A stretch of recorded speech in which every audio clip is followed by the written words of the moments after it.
Hello and welcome to this week's Primed Insight. My name is Steven from BlastOne. Curing paint is easier when you have controlled conditions, and here are 4 proven options to help make the curing process even faster. Number 1, heat the surrounding environment to aid the drying process. Utilizing a spray booth is a fantastic way to control the conditions.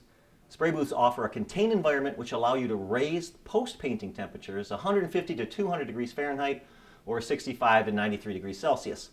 Alternatively, you can employ localized heat to painted areas, which also assists the curing process. Number 2, move high velocity air over the surface of the coating. Have you ever noticed that wet clothes dry quicker when it's windy? Well, the same principle applies to industrial coatings. As paint dries, solvents evaporate and coalesce to form a very thin chemical atmosphere, perhaps a few millimeters thick, hovering above the coating. Now, this concentrated atmosphere now acts as a buffer or insulator between the wet paint and the general atmosphere, causing a slowdown of the curing. Now, high velocity air helps wisp away this buffering chemical atmosphere, allowing the drying paint to release more solvents and ultimately cure the paint far faster than if the air was still. In a painting environment, you can't have high velocity air while painting, as it will create excessive overspray.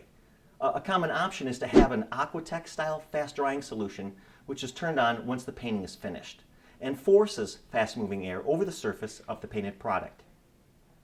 This system can be fitted to paint booths and also large open painting areas. Number 3, don't thin the paint. If you find you need to thin the paint to get it to atomize, here are 2 recommended options. Option A, for standard epoxies which you normally thin, just use a plural component pump and thinning will no longer be necessary. And option B, use an inline paint heater to heat the paint once it has left the pump. The most common reason paint won't properly atomize at the spray tip is because the paint is too cold.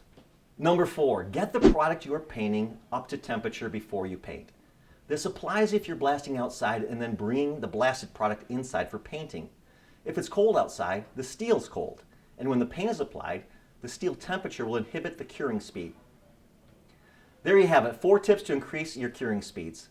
If you have any topics you'd like us to discuss, send us an email or give us a call with your suggestions. And remember to subscribe to receive more of these insights each week. Thank you for watching. See you next time.